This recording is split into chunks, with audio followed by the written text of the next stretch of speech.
Miriam Lorie, welcome everybody. This is Great to be here. Parshat Wisdom. We're learning Parshat Vayechi. We're asking one big question this morning.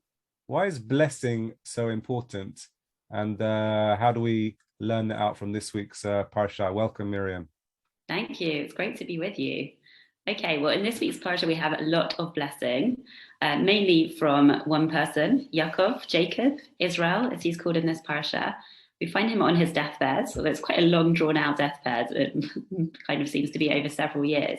The first thing he does when he knows he's coming towards the end is he calls his favorite son, Joseph. Not much has changed from the very beginning.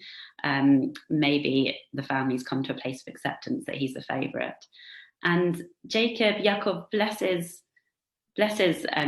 Yosef with some really beautiful words that we still sometimes say today. I'll read them out. They are Hamalach hagoeloti mikol ra yivarach et hana'arim. The angel who has redeemed me from all harm, bless the children. We sometimes sing this on Simchat Torah. It's quite a beautiful tune that goes to it. And then Yaakov goes on to actually bless not just Yosef, but his two children. And this is kind of emphasizes Yosef's favoriteness, because none of the other grandchildren get a blessing.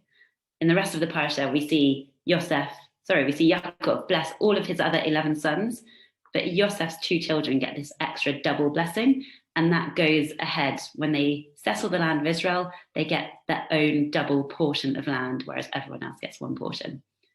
We have that represented today in the way that we bless our own children. Certainly in our family, the way that we bless our daughter is also, well, perhaps not for daughters, but is represented in this version of blessing the youngest.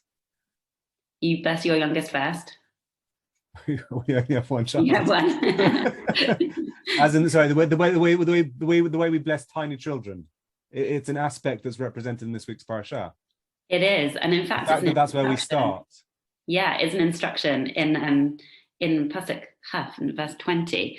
It says that Yaakov blesses the children, and actually says, "By you shall Israel," i.e., all of us, still today, invoke blessings, saying, "God make you like Ephraim and Menashe." And that's why we still use the words, "God make you, Yisamech Elohim Ephraim and Menashe," in our Friday night blessing, traditionally to boys, but actually in my family, we bless our two sons with both the names of Ephraim and Menashe and the traditional female one of Sarah, Rivka, Rachel, and Leah. There's something quite precious here about that I found reading this parsha, the preciousness of taking care of young ones. And I guess it's a message both for people who have children and also people who don't have children. There's an aspect here represented in the parsha of the preciousness of children. And I don't think, 3,000 years later, 4,000 years later, that aspect has shifted. There's much that has shifted in our collective societies, but I don't think that aspect has changed. All of the Jewish mother jokes about, just adoring their children. Right, but it's particular for Jewish communities, particular for all communities to a degree or another. You have to travel quite far and wide to find people, when you speak to their ethical core, who wouldn't privilege the lives and sanctity of young people, and that's partly present here. We also spoke in preparation about taking the sanctity of life and the preciousness of our humanity and also our godliness, our spirit from within, seriously in relation to this week's parsha. Do you want to share a word on that aspect of blessing? Yeah, it's a question of, what does blessing mean? What does it mean to, with your words, be able to somehow lift up or improve the life of someone else? We might not have money to give someone else, or whatever else we can't give the people around us, but we can give our words and our blessing. And I think usually if we think about the word bracha, you'd think about blessing the candles on Friday night, the challah, maybe a bracha before eating food or in tefillah. But do you think about blessing someone else with your words? That's actually a very Torah, very biblical thing, to bless people.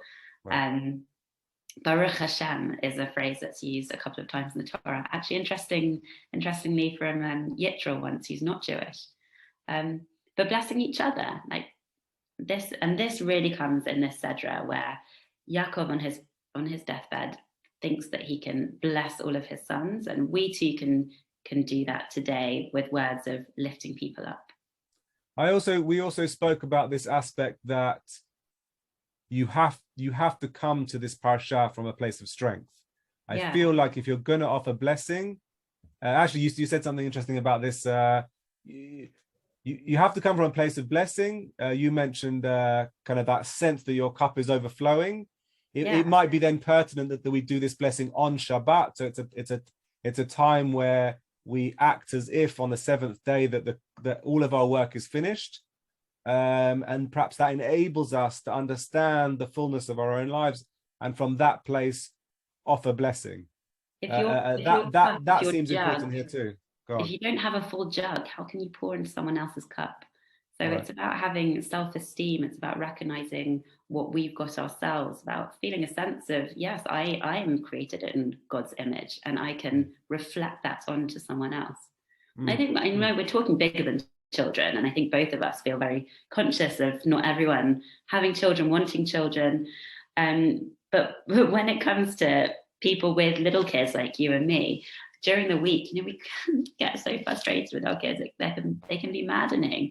And yet it comes to Friday night, and it's that moment of taking a step back and saying, this little child is precious, and this child is created in God's image. And for all of the frustrations of the week, right now, I'm blessing. Right now, I'm giving of all of I have to them, and I want them to smile, and there's actually a tradition that me and my husband do at home. After we do the traditional blessing, we tell each of our boys what we're proud of them for doing during the week. And I didn't know where that came from, but I've done a bit of research, and it seems it's actually a thing. To say something that fills them with a sense of glow. And it's a really beautiful thing. I think if we're not doing it on a Friday night, we should bring it back in. Yeah, and I think it's representative of an energy of giving love and blessing out into the world. And we're often so fiercely in competition with one another, and often angry about the way the world treats us. And often the idea or even the notion that we might offer people blessing and be good to one another and also be good to our children is lost far behind. It's a fascinating kind of aspect of this week's parsha. I wanted to just... It makes me think of the root of the word baruch, which bet, resh, and chaf. It means the same as knee or kneel. And something about blessing, which is kind of kneeling, acknowledging, buckling almost, saying the world with all of its craziness, I'm just going to buckle a little bit. I'm not going to be hard in the face of it. I'm going to receive it, and also take what it gives to me, but also reflect it back in the best way I can. It's fascinating because then I think I picture in that the barech or the berech of kneeling, the physicality of kneeling for somebody who's spent quite a lot of time shockling and bowing in shul. Actually, when you bow, you also have to hold strength in order to get up again. And there's an aspect there again of having to have your own inner strength in order to offer blessing out there into the world. That as you bow, and if you see old people trying to bow, for example, people who are very infirm, you have to, sometimes it's hard to get back up again. And there's an aspect of acknowledging your own strength in order to be able to kind of, in some way or other, have that act of, or that moment of submission. Miriam, I just want to just say who you are as a teacher. It's been a pleasure to welcome you here. You're currently studying at Yeshivat Maharat. You're a rabbi, a teacher at Kehillat Nashira in Borehamwood, which is the Partnership Minyan, and you're a traveling and roaming teacher like me. We just taught together at JW3, the Jewish Community Center here. It's just been a pleasure to welcome you as a guest, and hope to have you back again soon. Shabbat Shalom to you and to your community. And I'll just leave you with one last word of Torah.